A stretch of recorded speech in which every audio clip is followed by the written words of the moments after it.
नमस्कार। कैसे हैं आप लोग? अच्छे होंगे, आई होप। चलिए, आज जैसे कि हम लोगों ने पिछले क्लास में चर्चा की थी कि अंडरस्टैंडिंग इंडिया, जो अभी न्यू एजुकेशन पॉलिसी के तहत अंडरस्टैंडिंग इंडिया पेपर में रखा गया था, उसके बारे में पिछले क्लास में हम लोगों ने चर्चा की थी। आज अंडरस्टैंडिंग इंडिया के अंतर्गत टोटल 9 यूनिट्स हैं। उसमें से यूनिट्स नंबर 2, जिसमें शिक्षा और साहित्य पढ़ना है, एजुकेशन और लिटरेचर। तो मैंने लिटरेचर पोर्शन को स्टार्ट किया था, जिसमें कालिदास टॉपिक डिसाइड किए थे कि कालिदास हम लोग पढ़ेंगे। आज हम लोग कालिदास से बात करते हैं, ध्यान देंगे। साहित्य के अंतर्गत टोटल 4 पॉइंट्स पढ़ना है। पहला पॉइंट्स कालिदास, दूसरा पतंजलि, तीसरा भरत मुनि का नाट्यशास्त्र, चौथा पाणिनि। ये 4 पॉइंट हम लोग को पढ़ना है। आज हम लोग कालिदास स्टार्ट करते हैं। तो कालिदास के बारे में आज हम लोग जानेंगे, कालिदास के बारे में आज हम लोग पढ़ेंगे कि आखिर कालिदास कौन थे। आखिर आज हम लोग कालिदास के बारे में क्यों पढ़ रहे हैं और कालिदास अपने जीवन में क्या किया, इनका क्या योगदान है कि आज हम लोगों को सेमेस्टर 1 में इनको पढ़ना हम लोग को पढ़ रहा है। तो कौन है ये, है ना? इनके बारे में चर्चा करेंगे। कालिदास का नाम तो आप लोगों ने शायद सुना होगा या नहीं सुना होगा, लेकिन ये कहानी के बारे में जरूर आप सुने होंगे कि ये ऐसा इंसान था जो जिस लकड़ी पे बैठा हुआ था, जिस डाली पे वो बैठा हुआ था, उसी डाली को वो काट रहा था। ये कोई और नहीं है बल्कि यही वही कालिदास है। तो आइए आज कालिदास पे चर्चा करेंगे। ध्यान देंगे, कालिदास से संबंधित अगर आपके सेमेस्टर 1 में कुछ भी प्रश्न आता है संबंधित, तो यहाँ मैं जो बताऊंगा आप ये लिख देंगे, ओवरऑल सारी जानकारियां आपको हो जाएगी। आप बहुत अच्छे उत्तर लिख देंगे। आप चीजों को बारीकी से समझेंगे, बारीकी से सुनेंगे। मेरा मानना है कि आपको कहीं कुछ परेशानी नहीं होगी। बस बहुत मजा आने वाला है, बने रहिए मेरे साथ। आइए, तो सबसे पहले हम ये डिसाइड कर लेते हैं कि कालिदास के बारे में हम किन किन बिंदुओं पर प्रकाश डालेंगे, किन किन बिंदुओं पे हम चर्चा करेंगे। तो सबसे पहले हम उन बिंदुओं को पहचान लेते हैं, उन बिंदुओं को जान लेते हैं, उन बिंदुओं को लिख लेते हैं कि आखिर किन किन बिंदुओं पे हम चर्चा करें। तो सबसे पहले हम बात करते हैं उनकी भूमिका। भूमिका मतलब हो गया भूमिका। भूमिका का अर्थ हो गया आपका जनरल इंट्रोडक्शन, सामान्य परिचय। इंग्लिश वाले विद्यार्थी जिनका राइटिंग स्किल इंग्लिश है, जिनका मीडियम इंग्लिश है, मैं बोलते जाऊंगा, आप लोग लिखते चलेंगे। जनरल इंट्रोडक्शन, भूमिका पढ़ेंगे। दूसरा में हम लोग पढ़ेंगे किंवदंती। किंवदंती क्या होता है, आप ये शायद ही किन्हीं को पता होगा, लेकिन आप चिंता ना करें। किंवदंती क्या होगा, यही इसी में तो मजा आने वाला है कि किंवदंती क्या है। यही जानेंगे जब, तो यही तो मजा आएगा। भले अभी आपको समझ में नहीं आ रहा है किंवदंती क्या है, लेकिन पहले मैं बिंदुओं को लिख लेता हूँ, उसके बाद आपके साथ बना रहूंगा। आप मेरे साथ बने रहिए, मैं आपके साथ बना रहूंगा, ठीक है? चलिए, दूसरा पॉइंट, पहला पॉइंट ये हो गया, दूसरा पॉइंट ये हो गया। तीसरा पॉइंट में हम बात करेंगे कालिदास की रचनाओं। क्योंकि कालिदास एक कवि थे, कालिदास एक कवि थे, तो कवि होंगे तो कुछ तो लिखेंगे, कुछ तो लिखेंगे, तो क्या लिखेंगे? चलिए उन रचनाओं को देख लेते हैं कि कालिदास की कितनी रचनाएं हैं और कालिदास की कौन कौन सी रचनाएं। उन रचनाओं की कहानी, एकदम इंटरेस्टिंग इंटरेस्टिंग कहानी, एक से एक प्रेम कहानी, एक से एक लव स्टोरी देखेंगे कालिदास को। आखिर कालिदास ने रोमांटिक कवि क्यों हुए, अब देखेंगे उनकी रचनाओं में। तो ये हो गया कालिदास की रचनाएं। हम रचनाओं को पढ़ेंगे। नेक्स्ट पॉइंट, कालिदास की उपाधि, उपाधियां। कालिदास की क्या क्या उपाधियां हैं, उन उपाधियों के बारे में चर्चा करेंगे। उपाधि कहने का मतलब ये हुआ कि कालिदास को किन्हीं खास उपाधियों से सुशोभित किया जाता था। कालिदास को उनके कृतित्व के आधार पे, उनके उनसे खुश होकर के विद्वानों ने उन्हें कुछ विशेष शब्द से संबोधित किया है। तो आज हम उन उपाधियों के बारे में, उपाधियां के बारे में भी चर्चा करेंगे। और नेक्स्ट पॉइंट है आपका पॉइंट नंबर 5, जिसमें हम अलंकार के बारे में पढ़ेंगे। कालिदास का प्रिय अलंकार, कालिदास कौन से अलंकार का प्रयोग करते थे, कालिदास का फेवरेट अलंकार कौन है। फिर हम बात करेंगे कालिदास क्या क्या हो गया, भूमिका होगी, किंवदंती होगी, रचनाएं होंगी, उपाधियां होंगी, अलंकार हो गया। फिर हम बात करेंगे इनका समय, समय आई मीन इनका टाइम। फिर नेक्स्ट हम बात करेंगे इनका जन्म स्थान, ठीक है? इन बिंदुओं पर आज हम लोग चर्चा करेंगे। आप मेरे साथ बने रहिए। मैं गारंटी देता हूँ कि आपको बहुत ही मजा आएगा। एक भी टॉपिक आपको अलग से पढ़ने की आवश्यकता नहीं है, आप इस वीडियो को देख लीजिए, इस क्लास को अटेंड कीजिए, बहुत मजा आएगा। तो सबसे पहले क्या है, भूमिका। भूमिका को हम इधर खींचते हैं और इधर जानते हैं कि भूमिका में हम लोग को क्या जानेंगे।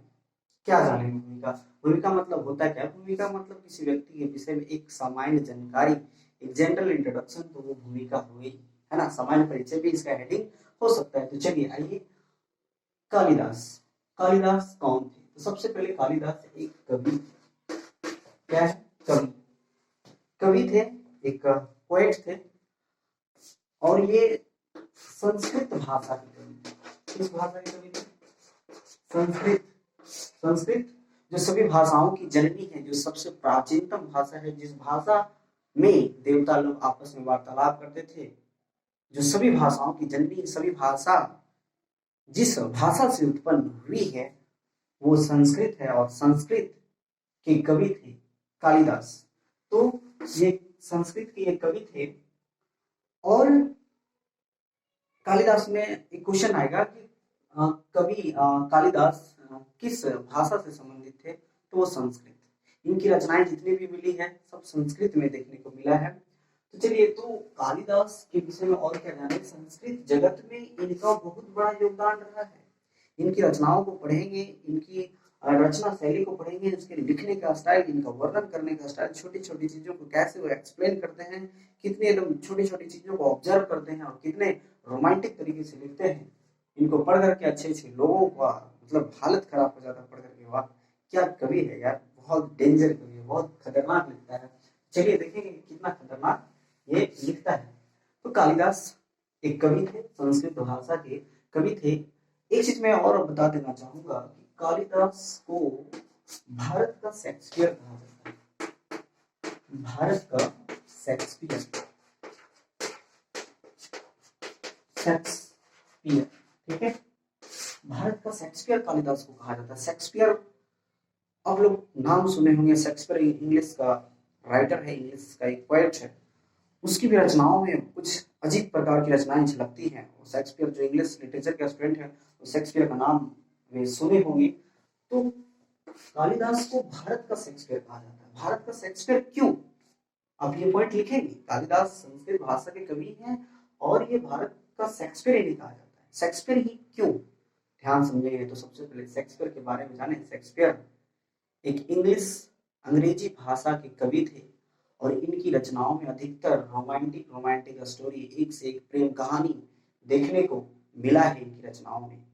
चूंकि ये बहुत प्रचलित हुए, बात समझ आ रही है, ये बहुत प्रचलित हुए। इनकी रचनाओं में एक से एक प्रेम कहानी, एक से एक लव स्टोरी, एक से एक नेचुरल स्टोरी, है ना, नेचर से रिलेटेड काव्य, एक से एक नेचर से रिलेटेड काव्य लिखा गया है।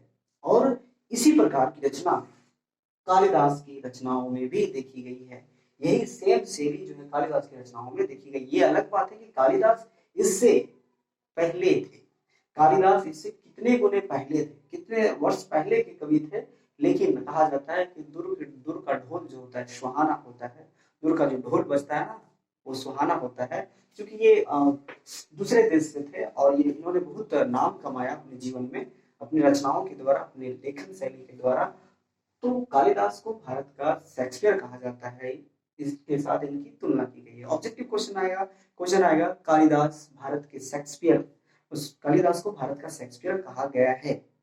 इसको, इसकी समीक्षा करें, इसके बारे में लिखें। तो आपको कुल मिला के क्वेश्चन वही है कि कालिदास का परिचय दें, कालिदास कौन है इसके बारे में बताएं। फिर आपका, अब हम ये देखेंगे, तो ये जनरल इंट्रोडक्शन के दौरान इतनी सारी चीजें आपका कंप्लीट हो गया। मैं केवल भूमिका मतलब ये बताना चाहूंगा कि कालिदास एक कवि थे, संस्कृत भाषा के कवि थे। इनका संस्कृत में बहुत बड़ा योगदान रहा है। अब वो देखेंगे क्या योगदान रहा है इनकी रचनाओं में, देखेंगे हम लोग। तो सबसे पहले यहाँ हम जानेंगे कि कालिदास को भारत का शेक्सपियर कहा गया है। तो भूमिका में आप इतना सारा पॉइंट को लिख देंगे।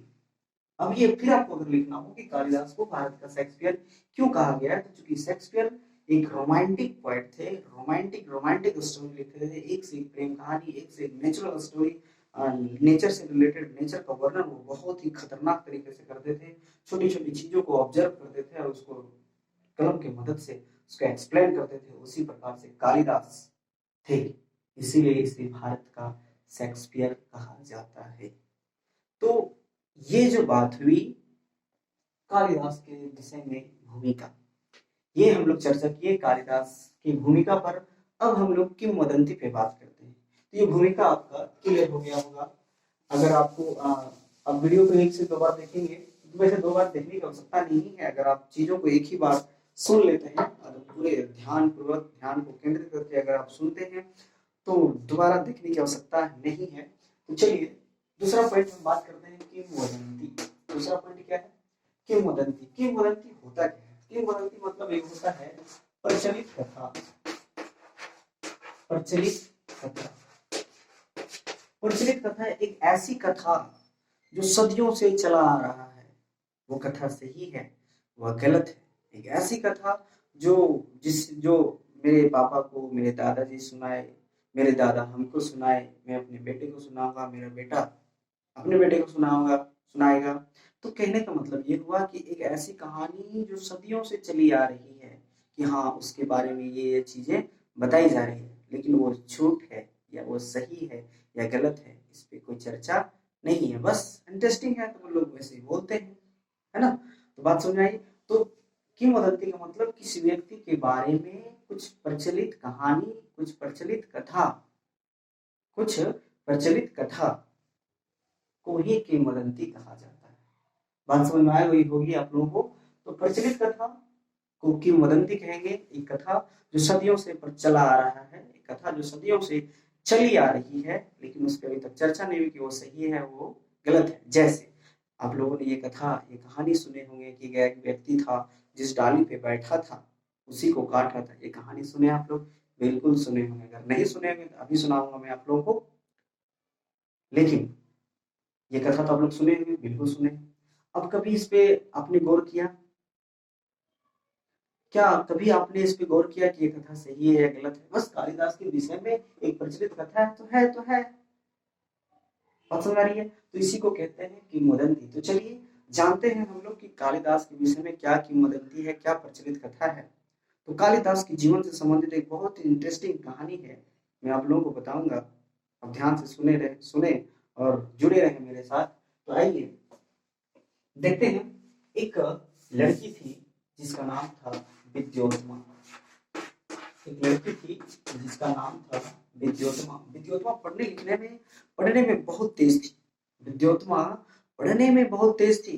बहुत मतलब इससे कहने का मतलब ये इतनी तेज थी कि इससे कोई शक नहीं पाता था। और इसने ये डिसाइड किया था कि मैं शादी उसी से करूंगी जो हमें पढ़ाई में, जो हमें शास्त्रार्थ में, जो हमें कंपटीशन में, जो हमें डिबेट में परास्त कर दे, जो हमें हरा दे, मैं उसी से शादी करूंगी। आप लोग जानते होंगे अभी जो शादियां होती है वो जो कहते हैं आगे पीछे अगवा पिछवा वैसा अभी होता है। लेकिन पहले जो शादियां होती थी वो शादियां ब्राह्मण और नाई किया करता था। तो विद्योत्मा ने ये प्रण ले ली। विद्योत्मा ने ये प्रण ले ली कि मैं शादी उसी से करूंगी जो हमें शास्त्रार्थ में हरा दे, जो हमें शास्त्रार्थ में हरा दे, जो हमें पढ़ने में हरा दे, जो हमसे प्रश्न करे और मैं उसका प्रश्न का अगर जवाब नहीं दे पाऊं, या फिर मैं उससे प्रश्न करूं और वो मेरा प्रश्न का जवाब दे तो मैं उससे शादी कर लूंगी। तो बहुत सारे वहां का जो ब्राह्मण थे और नाई जो था वो बहुत ज्यादा परेशान हो गए। एक से एक लड़के को, एक से एक कमाल धमाल एकदम पढ़े पढ़े लड़के को एकदम बुरे, एकदम जो है में बीए पास आउट है ना, पीएचडी पास आउट विद्यार्थी को वो पकड़ के लाते थे ब्राह्मण। अब होता क्या था कि विद्योत्मा उससे प्रश्न करती थी, वो हार जाता था। शर्मिंदगी बहुत ज्यादा महसूस होता है। बिल्कुल सही बात है। अगर आपकी शादी हो रही हो और जिससे आपकी शादी हो रही है, अगर वो लड़की आपसे प्रश्न कर दे और आप उसका जवाब नहीं दे पाए, तो इससे बड़ी और क्या शर्मिंदगी हो सकती है, वो भी एक लड़की और वो भी शादी करने वाली। तो थोड़ी सी तो परेशानी, थोड़ी क्या बहुत परेशानी होती है। तो बहुत सारे लड़के छट गए, छटते चले गए। नाई भी परेशान, पसीना, रिश्ता सेट करने में बहुत सारी परेशानी होती है ना। आप अपने गार्जियन से अगल बगल से पूछेंगे, किसी लड़की की अगर शादी सेट नहीं हो रही हो तो बहुत सारी परेशानी होती है कि नहीं? जी बिल्कुल होती है। तो यहाँ का जो ब्राह्मण था, जो नाई था, विद्योत्मा का शादी सेट करवाने में लोगों की पसीना छूट गई, उन लोगों की पसीना छूट गई। अंततः लास्ट में उन लोगों ने ये डिसाइड किया कि इसकी शादी कुछ अलग तरीके से कराया जाए। देखते हैं क्या अलग तरीका है। तो जो लड़के छठ गए थे और नाई और ब्राह्मण सब मिल करके उन लोगों ने ये डिसाइड किया, ये निर्णय लिया कि इनकी शादी एक बुद्धू प्राणी से कर दिया जाए, एक बुद्धू व्यक्ति से कर दिया जाए। और वो इतना बुद्धू हो और उससे उसकी शादी हम विद्योत्मा से करवा देंगे, तब उसे पता चलेगा कि अपमान। तब ये लोगों ने डिसाइड किया, तब हम लोगों की जो बदला है, अपमान का बदला ये पूरा होगा। बात समझ में आई? तो ये डिसाइड किया। अब कोई पढ़ा लिखा लड़का को खोजा नहीं जाने लगा। अब खोजा जाने लगा कि कोई ऐसा लड़का जो बहुत ज्यादा मूर्ख हो, सबसे मूर्ख हो, क्या कह सकते हैं कि सुपरलेटिव डिग्री वाला मूर्ख। सुपरलेटिव डिग्री आप लोग पढ़े होंगे इंग्लिश में, डिग्री है ना, पॉजिटिव डिग्री, कंपैरेटिव डिग्री और superlative degree, good, better, best, the best. तो जो द बेस्ट मूर्ख है उसको ढूंढा जाए। तो ढूंढने लगे कि कौन सबसे मूर्ख है, कौन सबसे मूर्ख है। तो अंततः किसी ने देखा, रास्ते में जाते हुए किसी ने देखा कि एक लड़का है ना, जो जिस डाली पर बैठा हुआ था उसी डाली को वो काट रहा है। जब उसने देखा तो उसने सोचा, यार इससे तो कोई ज्यादा मूर्ख नहीं हो सकता। इस व्यक्ति को इतना भी नहीं पता है कि हम काटने के बाद मैं खुद जमीन पे गिर जाऊंगा, इसको इतना भी पता नहीं है। जब बोलता है क्या कर रहे हो तुम, कट जाओगे, ढाली गिरेगी, तुम भी उसको भी पता चलता, ओ माय गॉड, ये तो मैं सच में गिर जाऊंगा, इतनी बुद्धि। फिर उस बालक को, उस लड़के को बुलाता है ब्राह्मण और कहता है कि चलो हम तुम्हारी शादी करवा देंगे, है ना। तो बोले ठीक है चलिए। तो बच्चे को उसका वही कालिदास था, तो कालिदास को वो लोग पहले कलिया कलिया बोलते थे। क्या बोलते थे? कलिया, कलिया है ना, कलिया। बोले कलिया तुम्हारी शादी करवा देंगे। बोले हाँ। बोले क्या, किससे? बोले चलो साथ में ले चले। तो हुआ क्या, शादी के लिए उसे ले गया ब्राह्मण और बोल दिया कि तुम्हारी शादी हम जिससे करवाएंगे वो तुमसे कुछ प्रश्न करेगी और उसका जवाब वो जो तुमसे प्रश्न करेगी, जो तुमसे वो पूछेगी, वो उसका जवाब तुम इशारे में देना। इधर उधर तुम बोलना नहीं, बस केवल इशारे में देना। ध्यान देंगे कालिदास जो कलिया था, अभी हम कलिया बोलेंगे, बाद में ये कालिदास बनेगा।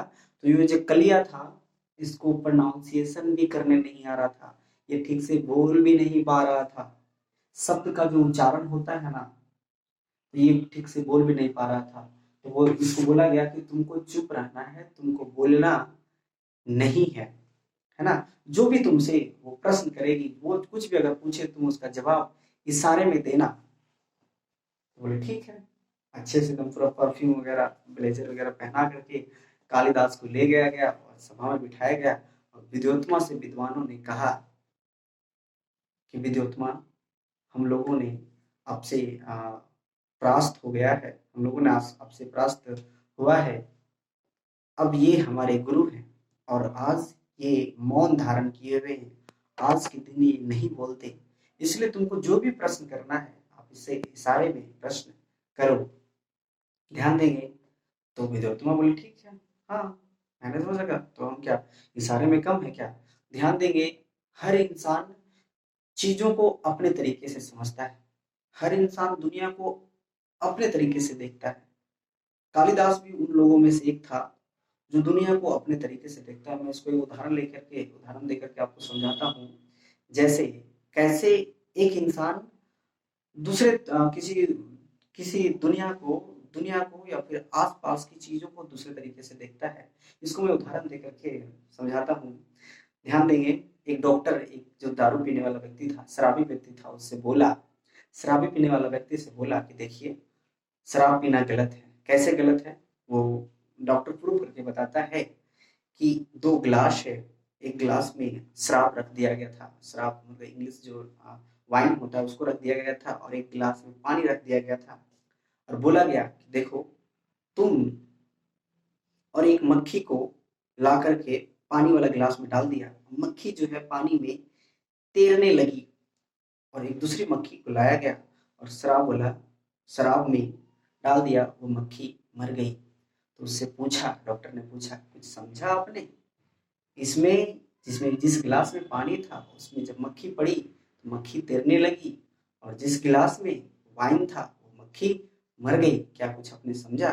तो शराबी बोला यस, समझ गए। बोले क्या समझे? तो क्या बोलता है, ध्यान से सुनिएगा। बोलता है कि इसका मतलब हम ये समझें कि जो जो शराब पीता है उसके पेट का कीड़ा मकोड़ा गंदगी मक्खी इत्यादि सब मर जाता है। तो तो बात ऐसी है। तो वो शराबी अपने तरीके से देखा, डॉक्टर ये समझाने की कोशिश कर रहा है, डॉक्टर ये समझाने की कोशिश कर रहा है कि शराब पीने से, शराब में जब तुम डूबोगे तो मर जाओगे, लेकिन वो अपने तरीके से समझा कि नहीं, शराब पीने से हमारे अंदर की जैसी गंदगी है वो मिट जाएगी। तो लोग अपने तरीके से दुनिया को देखते हैं। तो कालिदास भी उन सबों में एक था, वो दुनिया को अपने तरीके से देख रहा था। अब ध्यान देंगे, विद्योत्तमा उससे प्रश्न करती है, विद्योत्तमा उससे इशारों में प्रश्न करती है। कैसे करती है? ध्यान देंगे, विद्योत्तमा करती है ऐसे। विद्योत्तमा कैसे करती है? ऐसे। विद्योत्तमा करती है ऐसे। तो विद्योत्तमा का प्रश्न ये था, है ना, विद्योत्तमा का प्रश्न ये था कि संसार में एक है ना, संसार में परमात्मा एक है। परमात्मा कितने हैं? एक है। वह परमात्मा अर्थात ईश्वर, जिस ईश्वर के द्वारा पूरी संसार पूरी सृष्टि का निर्माण किया गया है, वह ईश्वर एक है। तो कालिदास को लगा, मैंने कहा कि लोग दुनिया को दूसरे तरीके से देखते हैं, तो कालिदास को लगा अच्छा, तुम कालिदास को लगा कि ये लड़की मेरी एक आंख फोड़ना चाहती है, ये लड़की मेरी एक आंख फोड़ना चाहती है।